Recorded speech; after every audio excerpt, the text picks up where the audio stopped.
नमस्कार दोस्तों, मेरा नाम विकास सैनी है। आपका ड्रीम सॉल्यूशन में स्वागत है। जैसे कि आप हमारे एसोसिएट अब बन चुके हैं और कुछ बेसिक ट्रेनिंग आपके लिए अवेलेबल करानी थी, तो ये बेसिक ट्रेनिंग के रूप में आज अपन देखते हैं सारी चीज़ें 1 to 1। लोन प्रोवाइड करवाने के लिए मोस्टली जो लोन प्रोवाइड करवाती हैं वो बैंकें करवाती हैं, बैंक और एनबीएफसी कंपनी आरबीआई से फंडेड होके, ठीक है। और ये जो डीएसए फाइनेंस कंपनियां और डीएसए एसोसिएट्स या फिर बैंक के सेल्स टीम भी ये इसको ऑपरेट करते हैं। और इनके पास प्रोडक्ट कौन कौन से होते हैं? प्रोडक्ट होते हैं personal loan, business loan, home loan, mortgage loan, credit card, insurance, vehicle loan, अन्य भी कई प्रोडक्ट होते हैं जैसे FD, demat account, mutual fund आदि। आज अपन बात करते हैं पर्सनल लोन की। 1 by 1 अपन अगले वीडियो में और दूसरी भी इन प्रोडक्ट्स के बारे में बात करते रहेंगे। आज अपन पर्सनल लोन की बात करते हैं। बेसिक नॉलेज अपन को लेनी है इसकी, एक बार के लिए बेसिक चीज़ें अपने को पता होनी चाहिए। इसी की मांग आपकी तरफ से काफ़ी दिनों से आ रही थी, तो बेसिक में अपन शुरू करते हैं। ये है बैंकों से पर्सनल लोन हेतु आवश्यक पात्रता पॉलिसी। आवश्यक पात्रता पॉलिसी भाई अपन किनको लोन कर सकते हैं वो अपने को देखना है। सरकारी कर्मचारी व प्राइवेट कर्मचारियों को जिनकी सैलरी अकाउंट में आती है ना, अपन उनको लोन करते हैं। बैंक लोन प्री अप्रूव भी देता है जिनकी सैलरियां नहीं आती वो, लेकिन बैंक की कॉल है। अपन सिर्फ सरकारी कर्मचारी व प्राइवेट कर्मचारियों को ही लोन कर सकते हैं।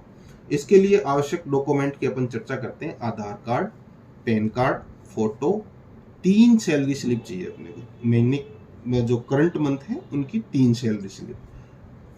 5वां पॉइंट है अपने जीए 55 या फॉर्म 16 या 26 एएस।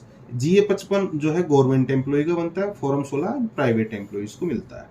इनमें से एक चीज चाहिए अपने को, सारे नहीं चाहिए। मतलब प्राइवेट एम्प्लॉय के लिए फॉर्म 16 या 26 एएस में से कोई एक चीज, और गवर्नमेंट एम्प्लॉय का जीए 55। गवर्नमेंट एम्प्लॉय में जैसे आर्मी वाले आ गए, उनका जीए 55 नहीं बनता, उनका भी फॉर्म 16 ही बनता है। तो इन तीनों में से एक चीज अपने को चाहिए होती है।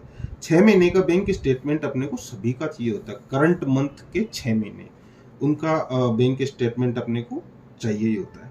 इसके बाद अपन सामान्य आवश्यक पात्रता पॉलिसी में देखते हैं।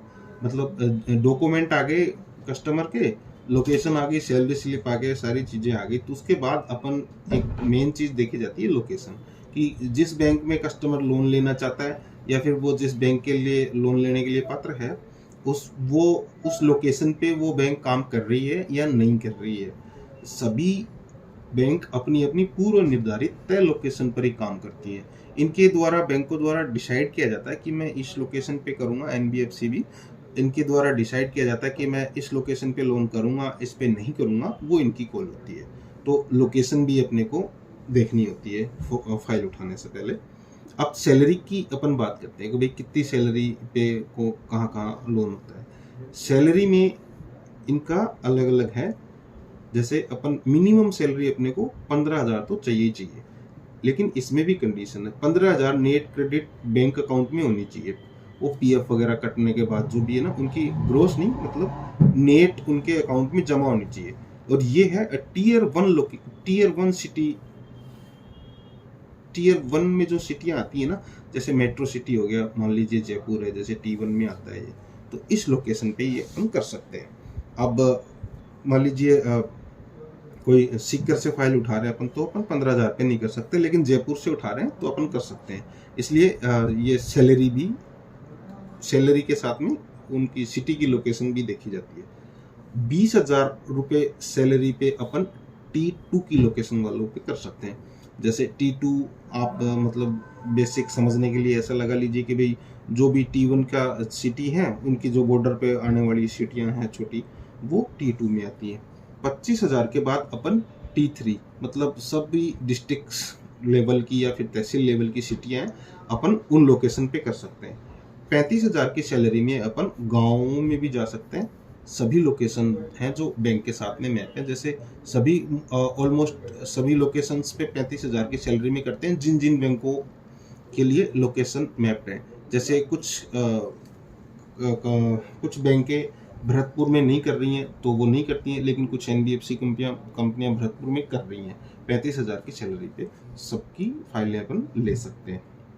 इसके बाद अपने को देखना होता है एम्प्लॉयर कैटेगरी। एम्प्लॉयर कैटेगरी यानी जहां से उनकी सैलरी आ रही है उनकी कैटेगरी क्या है। इसमें आता है अपना GA, GB और जियो प्रोफाइल। ये सभी सरकारी कर्मचारी होते हैं। सरकारी कर्मचारियों को तो सभी मोस्टली लोन कर ही रहे हैं। ये सबसे टॉप पे मान लो आप इसको, है ना। इसके बाद में कंपनी की category A, company category B, company category C। यानी बैंकें ना कंपनियों को अपने हिसाब से कैटेगराइज्ड करती हैं। उनको वो तय करती हैं कि भाई ये सैलरी देने के लिए और कितने दिनों तक जॉब पे रखने के लिए कैपेबल हैं।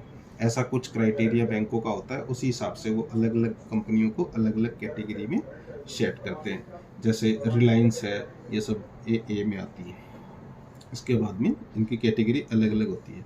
इसके बाद कैटेगरी में देखें तो एक आती है नॉन लिस्टेड। भाई बैंक ने उसको लिस्टेड नहीं कर रखा, लेकिन नॉन लिस्टेड को भी बैंक करता है, बस उस पर सैलरी वगैरह की कंडीशन होती है। लेकिन उसके बाद है प्रोप्राइटरशिप, कि भैया जिनकी कंपनी भी नहीं है, प्राइवेट लिमिटेड भी नहीं है, लेकिन अकाउंट में सैलरी आ रही है, लेकिन प्रोप्राइटरशिप को भी कुछ NBFC कंपनियां करती हैं, लेकिन उनमें सैलरी की कंडीशन होती है।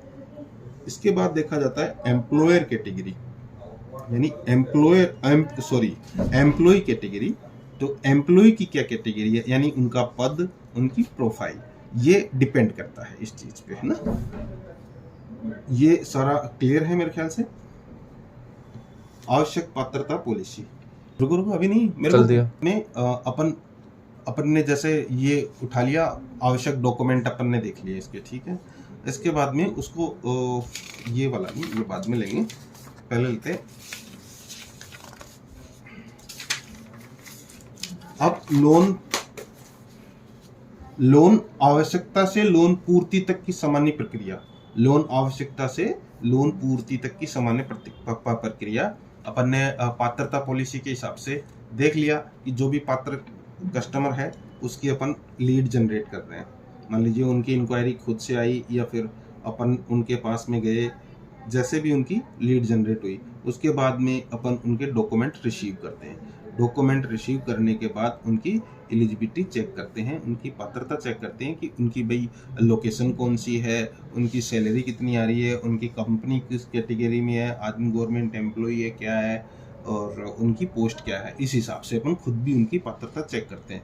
फिर इस नंबर आता है अपना लॉगिन का। उसके बाद अपन जो है वो लॉगिन करते हैं बैंक के SM के साथ मिलके। SM के साथ मिलके कस्टमर की फाइल को बैंक में लॉगिन कर देते हैं।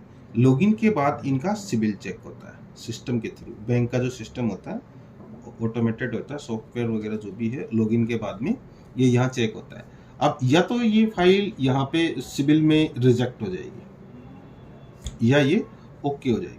रिजेक्शन का रीजन बताया जाएगा कि भाई पहले इन्होंने मान लीजिए कोई लोन ले रखा था और इन्होंने कस्टमर ने अपने को बताया नहीं, लेकिन फिर भी इनका कोई लोन है वो ख़राब चला हुआ है, इन्होंने किस्त टाइम पे नहीं दी, तो ये केस रिजेक्ट हो जाएगा। या फिर कई बार होता है कि इनका जो केस है ना, मतलब इनके सिविल में किसी और का लोन चढ़ा हुआ होता है और फिर भी ये सिविल में शो कर रहा है, तो वो रिजेक्ट हो जाता है।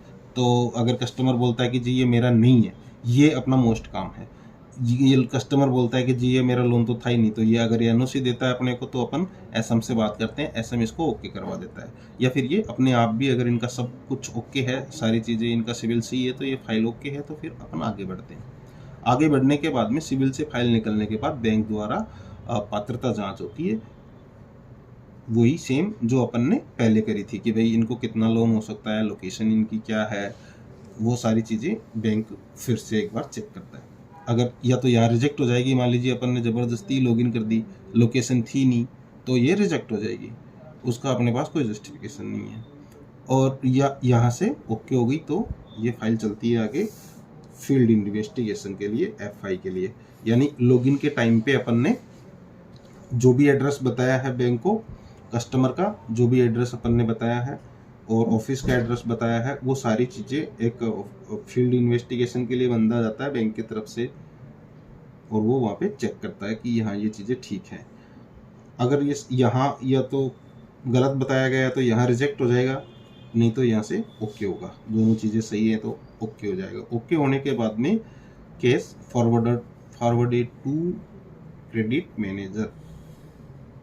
बैंक केस को बना के कि भैया इसको 6 लाख दे दो, ये क्रेडिट मैनेजर को फॉरवर्ड करते हैं कि हाँ केस ओके है, ऊपर सारी चीज़ें एफआई भी हो गई है, पात्रता भी चेक कर ली है, सिविल भी ओके है, लॉगिन भी ठीक हुआ है, डीएसए से लॉगिन हुआ है, तो ये क्रेडिट मैनेजर के पास में डिसीजन के लिए जाती है।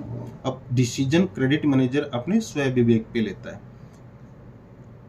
वो देखता है सारी चीज़ें कि इसको फॉरवर्ड कितने के लिए किया गया है, एफआई वगैरह सब ओके हैं, ये सारी पात्रता है। हो सकता है वो कस्टमर से भी बात कर ले कि किस पर्पज से वो लोन ले रहे हैं। अपने स्वयं विवेक से वो इस पे डिसीजन लेता है और इसको या तो रिजेक्ट करता है या ओके करता है, यानी अप्रूव करता है। अब ये इसके अप्रूवल के बाद मान लीजिए इन्होंने अप्रूव किया है, 6 लाख इन्होंने रिकमेंड किया है और उन्होंने 6 लाख ही अप्रूव कर दिया है केस को, तो यहाँ फाइल अप्रूव हो गई अपनी। फाइल होने के बाद में डील डन होती है। डील डन का मतलब जैसे मान लीजिए इनको 11% की रेट में लोन मिल रहा है, कस्टमर को गवर्नमेंट एम्प्लॉई है, वो बोल रहे बीच में फोन आ गया था। अब अप्रूवल के बाद में एक बार फिर से देख लेते हैं। अप्रूवल के बाद में जैसे मान लीजिए इन्होंने इंटरेस्ट रेट दे दिया 11 का, या फिर लोन अमाउंट इनको कम चाहिए या ज़्यादा चाहिए, जो भी डील है वो यहाँ फाइनल होती है कस्टमर के साथ में। कस्टमर बोलता है जी कि नहीं, मेरे को तो 10.5 की रेट में दो, मैं तो इंश्योरेंस नहीं लूँगा, जो भी चीज़ें हैं, मतलब यहाँ पे डील फाइनल होती है। जैसे ही कस्टमर के साथ में डील फाइनल होती है तो अपन करते हैं डिसबर्समेंट का किट।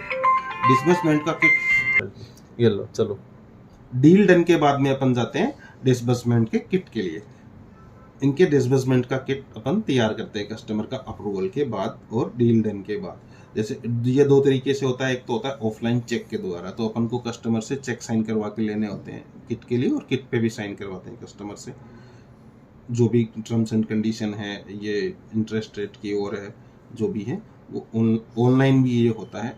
उसके लिए कस्टमर की नेट बैंकिंग चाहिए होती है। कस्टमर अपना खुद नेट बैंकिंग या फिर एटीएम कार्ड की डिटेल्स के थ्रू अपना खुद ही वो कर सकता है उसको डिस्बर्स, और ऑफलाइन भी अपन चेक के थ्रू करते हैं। इसके बाद मामला जाता है रिक में। जो भी ये सारी प्रक्रिया हुई है, रिक इसमें यूज करे गए डॉक्यूमेंट्स का सत्यापन करता है। उनको अपने लेवल पे चेक करता है कि हाँ ये डॉक्यूमेंट ठीक थे या नहीं थे। अगर ये कोई डॉक्यूमेंट मान लीजिए एडिट करके दिया गया है, कुछ भी झूठ बोला गया है, कोई फर्जी डॉक्यूमेंट है, तो इसको ये रिक जो है ना रिजेक्ट कर देगा। यहाँ पर भी रिजेक्ट कर सकता है रिक कुछ डॉक्यूमेंट अगर फर्जी है तो। अगर यहाँ ओके है तो फिर देन पेमेंट कस्टमर के खाते में चला जाता है। यहाँ पे